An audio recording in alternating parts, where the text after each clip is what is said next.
Welcome back, everyone. Thank you for visiting the YouTube channel for bestbiblecommentaries.com. In this video, I'm going to talk about two commentary series published by Westminster John Knox Press.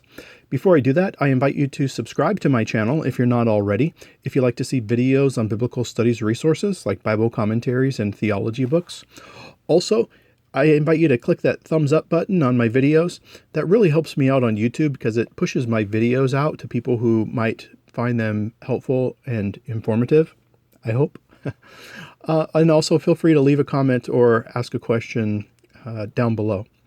So in this video, I'm going to talk about the Old Testament Library and New Testament Library Commentary series, which is on the left, and then on the right is the Interpretation Commentary series, subtitle, A Biblical Commentary for Teaching and Preaching. I'm also going to put links to these series down below in the description box, so feel free to use those if you buy your books on Amazon and you're interested in these books. And comment down below, what volumes in these series have you found helpful? And what volumes in these series have you used and it wasn't a great experience and you wouldn't recommend it? Either way, I'd be interested in to hear your comments. And feel free to ask questions as well if you think I can be helpful. We'll start on my left here with the Old Testament Library and the New Testament Library series.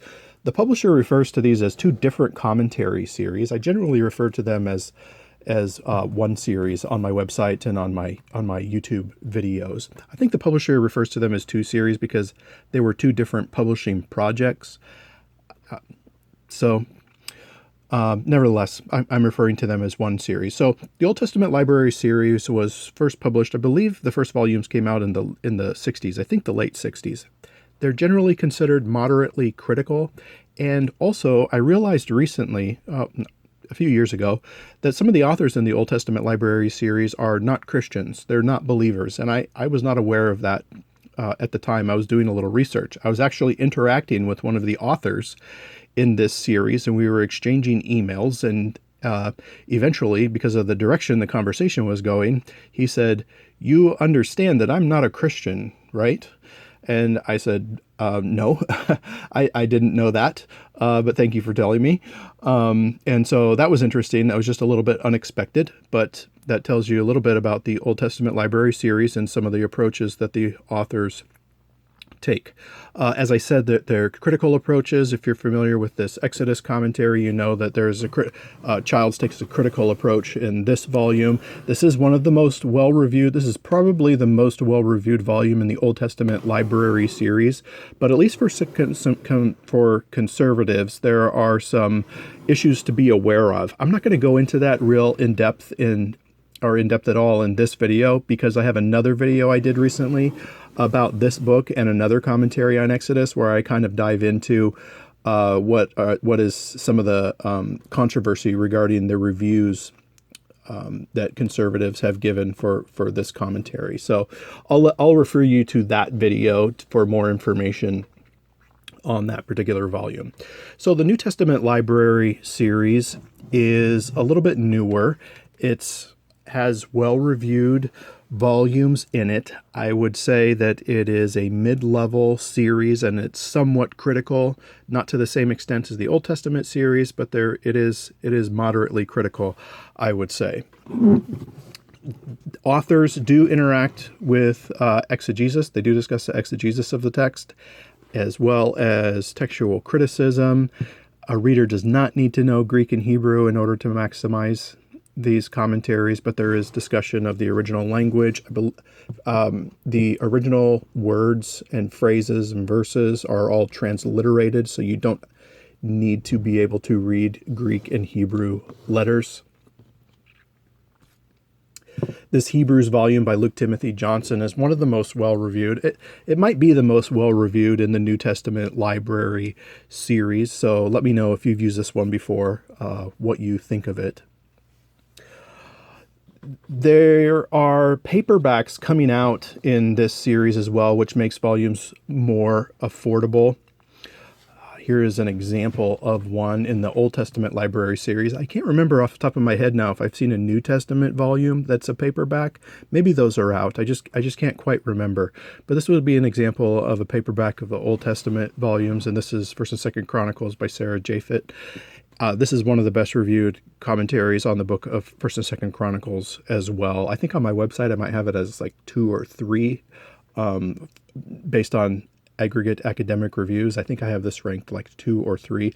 It is technical though, but if that's what you're looking for, that might be a consideration. And it will be cheaper because it's paperback.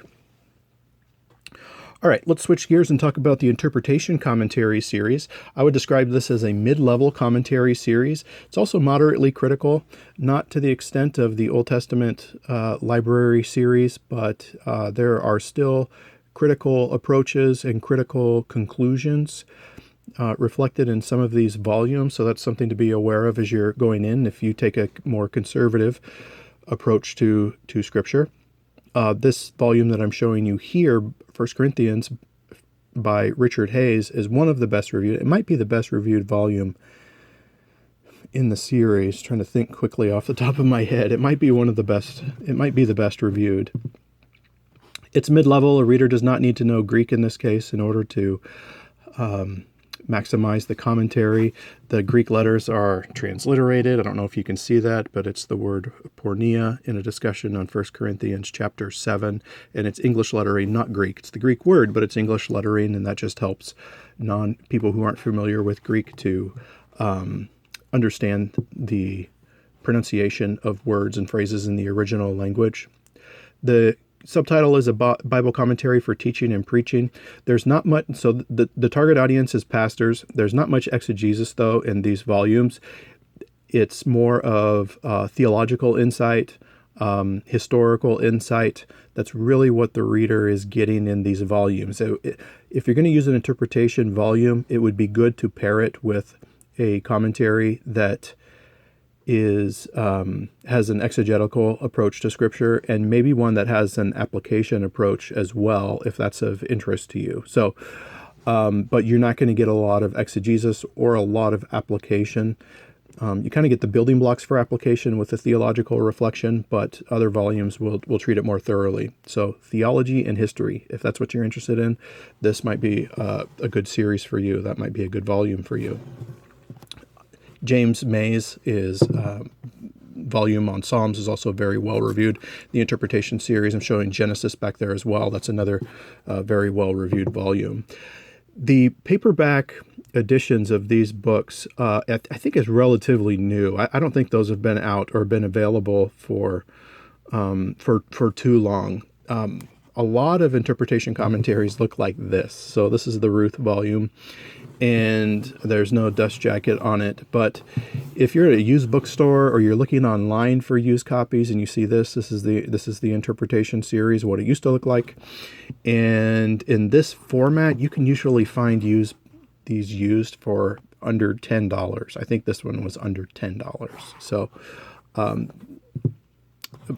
if you are considering buying commentaries used, it's nice though that you have a paperback options now in both of these series. So that's good of the publisher to do that. It just makes it more affordable for pastors and Bible students and Bible readers in general. So, all right. So let me know what you think of these two series and what your experience has been with them. I'll be looking forward to hearing what your thoughts are. Thanks for watching, and I'll see you next time.